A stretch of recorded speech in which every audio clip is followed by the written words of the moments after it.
파운드리 사업에서 지금 시장 점유율을 계속해서 잃고 있어요. 격차가 더 벌어지고 있습니다. 지금 가격은 비싸다는 얘기입니다. 실적이 그러면은 70조, 80조 영업이익이 나와야 된다는 얘기가 되거든요. 지금 현재 가격에 정당하려면.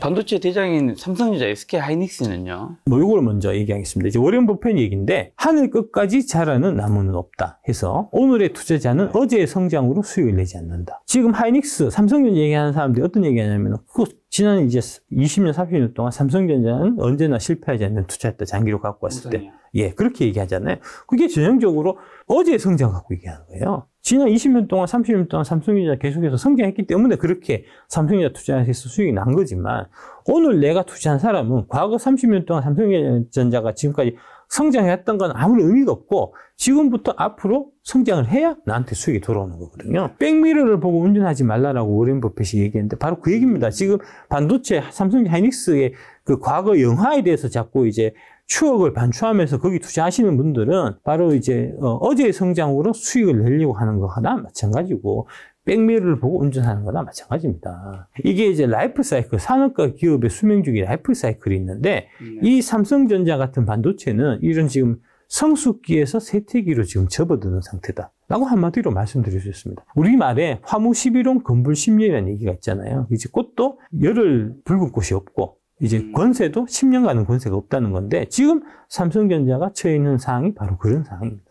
2018년이 삼성전자의 최전성기였습니다. 이때 59조 원의 영업이익을 냈고요. 이 영업이익을 아직도 계속해서 못 넘고 있습니다. 지금 보시듯이 이 5년 동안 사상 최고 실적을 경신 못하고 있는 겁니다. 이게 가장 큰 문제입니다. 21년도 반도체 이제 빅사이클 얘기 나왔을 때가 51조 6천억이었고요. 이게 이제 28년도 58조 9천억에 비해서는 모자란 거였고요. 그 이후에 반도체 사이클이 지금 나빠져 있는 거잖아요. 원래 삼성전자가 이제 이게 반도체 사이클을 그리면서 가지만 항상 고점이 직전 고점보다 높았거든요. 낮아진 게 이게 처음이라고요. 이거는 심각한 이제 이 상황이고, 왜 이런 상황이냐? 결국 산업 자체가 성숙기에서 쇠퇴기로 지금 접어들었기 때문에 그런 겁니다. 코로나 버블 이후에 급격히 지금 영업 실적이 지금 악화되고 있는 겁니다. 보시면은 분기 실적으로 보면은 22년 6월 달에 영업이익 14조 내다가 그 다음 분기에 10조, 22년 4분기에 4조 3천억, 1분기에 6천억 냈다가 2, 4분기 6천억, 요번에 2조 9,660억 예상치였는데 지금 사실적으로 난 거는 2조 1천억 났습니다. 그렇게 지금 그런 상황이고요.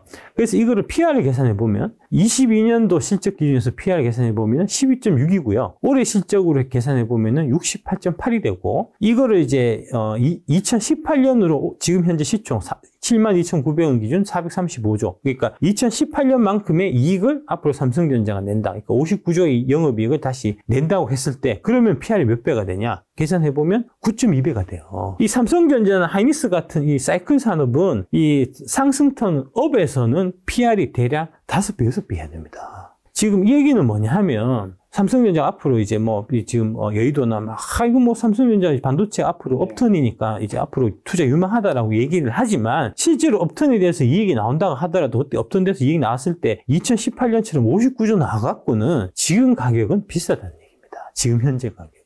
실적이 그러면은 70조, 80조 영업이익이 나와야 된다는 얘기가 되거든요. 지금 현재 가격을 정당하려면. 지금 사서 2024년, 25년에 삼성전자가 실적 피크를 70조, 80조 영업이익을 찍고, 그래서 내가 그래도 한 20, 30%라도 이익이 나려고 하면, 그러면은 이익이 70조, 80조가 나야 되는데, 되겠냐고요? 안 된다니까, 지금. 하이닉스도 같은 맥락입니다. 지금 올해 마이너스잖아요. 마이너스 이제 PR 14배고, 지금도 보면은 2018년 기준 21조 이익이 나면 그러면 한 6배 정도 됐는데, 하이닉스는 훨씬 이게 이제 그 사업에 이 반도체 이게 영향을 많이 받기 때문에 사이클 고점에서는 보통 한 3, 4배예요. 이것도 마찬가지로 30조, 40조 이렇게 나야 되는데, HBM 회사 많이 판다서 칩시다. 쳐서 10조, 20조 이게 이익이 늘어날 수 있냐? 안 된다고요. 왜 안 되냐? HBM 25년도 이제 시장 캐파 지금 예상하고 있는 게 6조입니다. 6조. 하이닉스가 도리를 다 쳐서 그걸 다 팔아도 매출이 6조만 애드가 된다고. 이익은 6조 안 될 거 아닙니까? 10% 하면 6천억이고 20% 하면 1조 2천억인데 1조 2천억을 여기다 더해갖고는 이 가격이 전혀 얘기가 안 나온다고요, 지금. 제4차 산업혁명. 이제 이 얘기를 다들 기억하실 겁니다. 이 얘기가 2016년에 나온 얘기입니다. 이때 인공지능, 사물 인터넷, 빅데이터, 클라우딩 컴퓨터, 나노기술 막 이런 얘기도 막 나왔는데 이 중에서 지금 실제로 세상을 바꾸고 있는 게 아무것도 없어요. 그냥 인공지능 관련해서 이제 그 유튜브 알고리즘에 이제 추천해 주는 거, 넷플릭스 당신한테 당신이 보고 싶은 영화 추천해 주는 거, 이런 정도의 AI가 되게 제한적으로 쓰이지. 이때 얘기했듯이 인공지능이 사람하고 대화하고 막 이제 뭐 비서 역할을 대신해 주고 이런 거하고는 지금 완전 지금 아직 거리가 먼 사이입니다. 지금 현 상황이. 이게 이제 2016년에 이 제4차 산업혁명이 이제 센세이션을 불러일으켰던 게 바로 이 알파고하고의 바둑. 그죠? 이게 이제 최근에 요거 이제 그 넷플릭스 이제 다큐멘터리 나왔던 거기서 나온 그건데 이 바로 끼우는 한수. 저게 이제 신의 한수였다는. 이게 붐을 일으켜서 이때부터 막 그 알파고, 그러니까 이제 구글부터 시작해서 이제 뭐 그 테슬라부터 해서 뭐 마이크로소프트 AI 투자를 안 한 IT 회사가 없는데 그런데 7년이나 지난 지금에도 이 AI 갖고 돈 버는 애들이 아무도 없다는 거 아닙니까? 왜 그러냐? 이게 여전히 한계를 극복을 못하고 있기 때문이다. AI의 문제점이 해소가 되지 않기 때문이라는 거고, 이게 이제 그 마피아 게임을 이용해서 지금 이제 인공지능을 때려잡은 이제 그 바둑 그 얘기고요. 여기 얘기하면서 이제 여기 한겨레 쪽에서 한겨레의 주철현 울산의대 미생물학과 교수학교육센터장이 하신 말씀이 왜 AI가 저런 거를 대처를 못하냐? 창의성이 없기 때문이다. 창의성이라는 거는 인간만 갖고 있고 AI는 뭐 안 갖고 있다. 창의성이라는 건 도대체 뭐냐? 대응력이다. 새로운 사건에 대한 대응력. 이게 즉 창의성이다. 이 창의성이라는 거는 기존의 여러 가지 내가 이제 경험이나 이런 걸 통해서 쌓아왔던 지식을 갖고 이제 이 바뀐 상황에 대처하는, 추론하고, 그래서 이제 대응하는 이런 거는, 이런 뇌는 인간만이 가능한 거고 AI는 안 된다는 거죠. 그래서 이 기존 데이터로 훈련된 심층신경망, 이게 이제 그 딥러닝이라는 거잖아요. 이게 예외적인 사건에 제대로 대응하지 못하기 때문에 그래서 이런 바둑에서도 지고, 바둑에서 이상한 수를 쓰면 지는 거고, 자율주행의 경우에도 돌발 상황에 대처를 못 해갖고 이게 이제 소방차를 받고 길 가는 행인들을 받고 이런 일들이 계속해서 생긴단 말입니다. 이게 극복이 안 된다고요, 이게 지금. 그래서 이제 요거 한번 우리가 경험을 중시하고 과거 역사를 배우는 이유는 미래의 불확실한 사항을 예측하고 대응하기 위해서이다. 이런 측면에서 심층신경망은 엄청난 양의 과거 경험을 저장하고 찾아주는 아주 유용한 도구라는 것은 분명하다. 하지만 이를 이용해서 미래를 예측하고 결정을 내리는 것은 여전히 인간의 영역이다. 즉 인공지능과 두뇌는 서로 대치되는 관계가 아니라 상호 보완적인 관계라는 것을 잘 이해해야 된다는 겁니다. 그러니까 AI는 기존 데이터를 막 습해서 기존 데이터에서 어떤 건들이 있고 어떤 건들이 있고 그 과거 데이터는 잘 축적해서, 인간은 다 기억 못하지만 그렇죠. AI는 다 기억하니까 그 기억한 거를 갖고 얘기는 해줄 수가 있지만 그 얘기해 준 걸 갖고 최종적인 판단은 결국 사람이 해야 된다는 거고, 그거는 이제 이 제너럴한 AI는 영영 불가능하다는 얘기.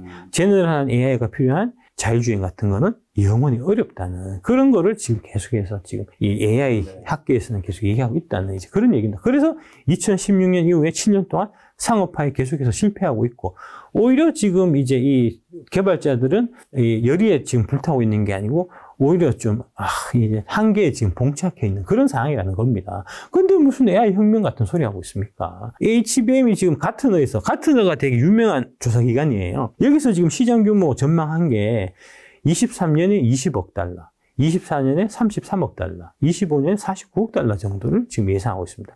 49억 달러면 한 대략 6조 원이거든요. 이 6조 원 시장을 삼성전자, SK하이닉스가 반반씩 갖고 가면 3조, 3조씩 먹는 거잖아요. 삼성전자가 매출이 300조입니다. 3조 해봐야 1%예요. SK하이닉스가 45조 원인데 해봐야 6.7%입니다. 이거 갖고 바뀌겠냐고요. 아까 얘기했듯이 지금 SK하이닉스 주가가 이게 지금 주가 투자해서 수익이 날려면 지금 이익이 10조나 20조가 늘어야 되는데 3조 팔아갖고 10조, 20조를 어떻게 늘리겠습니까? 그러니까 AI가 좋다. 이 챗GPT 이런 것도 앞으로 가능성이 있다라고 생각을 하시면 차라리 엔비디아를 사셔야지 SK하이닉스가 살 이유가 없는 겁니다. 엔비디아가 올해 작년 대비해서 이제 이익이 한 300% 정도, 200%, 한 300% 늘었거든요.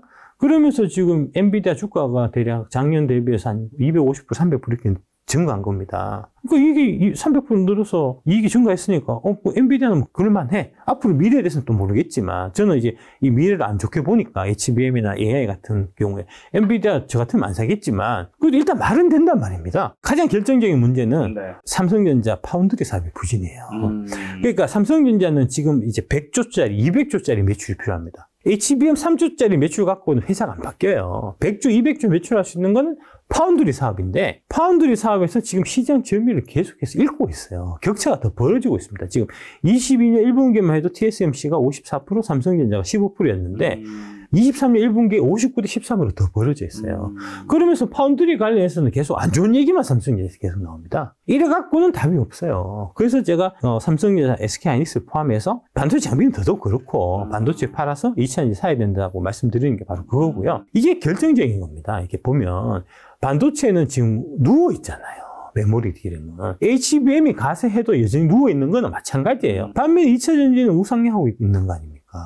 우상향하고 있는 저기를 사야지 왜 누워있는 메모리를 사겠습니까? 아까 제가 말씀드렸던 과거의 성장을 통해서 내가 돈을 벌 수는 없고 미래의 성장을 통해서 돈을 버는 건데 미래의 성장이 있는 2차 전지에 당연히 투자해야 되고 과거의 성장하고 지금은 성장 못하고 있는 메모리 D램 시장을 당연히 버려야 되는 거죠. 저는 이제 작가님 모시고 아마 2023년 마지막 이제 방송을 찍은 것 같은데 2024년에 또 이제 작가님이랑 뭐 찾아뵐 수 있을 것 같은데 올해 이제 투자자들에게 굉장히 좀 어려운 한 해였잖아요. 어떤 분들은 돈을 보신 분들 계시겠지만 작가님한테는 좀 올해 어떤 한 해이셨나요? 어떻게 보면 올해가 가장 스포라이트를 정말 많이 받으신 한 해이기도 하잖아요. 올해는 진짜 파란만장 드라마틱했던 한 해였다라고 이제 얘기할 수 있을 것 같고요. 직장을 2번 잘리고 국회도 가보고. 네네네.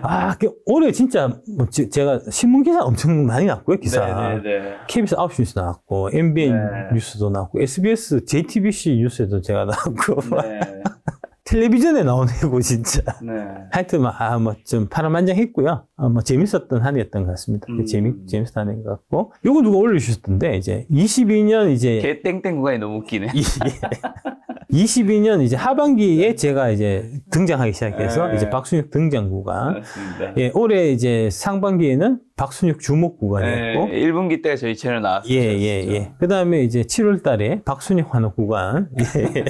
예, 지나서 이제 8, 9월 달에 2차전지 주가 떨어지면서 박순육 의심 구간을 이제 거쳐서, 지금은 이제 박순육 구간에 지금 이제 도달해 있는 상태였고, 24년 돼서 아마 박순영 회복 구간이 되지 않겠나. 이제 뭐, 그렇게 이제 보고 있고요. 앞으로도 좀 재밌는 일, 즐거운 일, 이제 많았으면 좋겠고. 그러니까 이제 전문가라고 하는 사람들이 사실과 편견 없이 이제 제대로 된 이제 올바른 정보를 이제, 투자자들한테 전달을 해야, 그래야지 이제 그 증권시장이 제대로 된 이제 가격 발견 기능을 갖게 되고, 증권시장이 제대로 된 가격 발견 기능을 가져야, 그래야지 이제 산업으로 이제 건전한 돈이 이제 제대로 제때 잘 유입이 되면서 이제 산업의 성장, 나아가서 대한민국의 미래 발전을 이제 돕는 그런 역할을 이제 하게 되는 거니까 여의도 증권시장이 이제 기억될 수 있게끔 이제 제대로 된 역할을 할 수 있게끔 이제 하는 역할을 채찍질하는 역할을 올해 제가 많이 했고요. 내년에도 더 열심히 하겠다 하는 거를 이제 말씀드리겠습니다. 자, 혹시나 그러면 올해 주식시장 한번 돌아보셨을 때 올해 벌써 다 갔으니까요. 예. 기억에 남았던 현상이랑 그로부터 얻으신 어떻게 보면 이제 작가님의 투자 교훈 같은 거 하나 정도 공유할 거 뭐 있을까요? 결국 그거 같아요. 찰리 채플린. 네. 예, 찰리 채플린 얘기를 제가 이제 많이 인용을 해서 말씀 많이 드리는데 이제 찰리 채플린이 남긴 명언, 인생은 멀리서 보면 희극이고 가까이서 보면 비극이다. 예, 주식시장도 역시 그런 것 같습니다. 이제 가까이서 보면 비극이고 멀리서 보면 희극이다. 그러니까 1년 단위로 보면 지금도 이제 그 배터리 8종목들이 많이 올랐어요. 연초 대비해서는. 그러니까 1년 단위로 보면 한 70% 오른 것 같은데 70% 올랐으니까 잘한 겁니다. 너무너무 훌륭한 거죠. 70%씩 해갖고 계속 벌면 금방 떼부자 되죠. 그러니까 너무너무 좋은데, 그런데 이거를 이제 이 시계열 단위를 되게 짧게 보면 7월 달에 내가 기록했었던 그 고점, 그때 4억 벌었었는데 지금 다 날아가고 4천만 원밖에 안 남았다. 이렇게 생각하면 너무 가슴이 아프고 슬픈 거잖아요. 그런 거니까 결국은 이제 장기적으로 롱런하면서 이제 건강하게 행복하게 주식 투자하려면 결국은 이제 이 단기적인 등락에는 좀 덜 연연하고 장기적인 관점에서 주식을 좀 받아보는, 그러면서 이제 기업의 성장과 더불어서 나도 같이 성장하는 그런 개념으로 이제 투자를 하는 게 맞지 않나 하는 이제 그런 생각들을 좀 많이 해보게 된 한 해가 아닌가 싶습니다. 예. 지금 2차전지 하락 굉장히 많은 개인분들 좀 불안해 하시는데 그런 시청자분들한테 한마디랑 그리고 혹시나 이제 올해 김 작가 TV에서는 또 마지막 인사니까 예. 내년에 뵐 테니까 저희 시청자분들에게 예. 인사 말씀 한마디 해주시면. 주가가 떨어진다고 쫄리면 당신의 공부가 부족한 겁니다. 이제 이런 기회에 공부 열심히 하시는 게 좋고요. 원래 공부는, 주식 공부는 물렸을 때 잘 돼요. 물렸을 때 열심히 해서 이제 배운 거를 갖고 올라갔을 때 이제 수익을 이제 이루는 이제 이런 형태니까 떨어졌다고 속상해하지 마시고 이거를 이제 공부해서 내 실력을 키우는 이제 절호의 기회로 이제 삼으셨으면 좋겠다 하는 말씀 드리고요. 결국은 중요한 거는 이제 밸류에이션인 것 같습니다. 이제 기업 가치를 평가하고 이 기업 가치, 내가 평가한 가치에 비해서 지금 주가가 싸냐 비싸냐 판단해서 그 판단에 따라서 움직이는, 이게 이제 사실은 투자의 가장 이제 기본적인 건데, 지금 이제 그런 부분들을 여러분들이 잘 모르시니까 싸고 에코프로가 비싸다, 이런 말 같지도 않은 소리를 전문가는 사람들이 막 하는 이런 시대에 여러분들이 살고 있고 거기에 또 솔깃하는 그런 지금 상황이라는 거거든요. 그러니까 제대로 좀 공부를 하셔갖고 이제 밸류에이션에 대한 이제 이런 것도 이제 좀 같이 공부하는 올해 내년이 됐으면 좋겠다, 그런 말씀드리겠습니다. 알겠습니다. 작가님과는 또 2024년 새해 다시 한번 여러분에게 찾아뵙도록 하겠습니다. 오늘 만난 손님은 박순희 작가님이었습니다. 지금까지 여러분 소중한 시간 함께 해주셔서 정말 감사합니다. 오늘도 김 작가였습니다. 고생 많으셨습니다. 네, 감사합니다.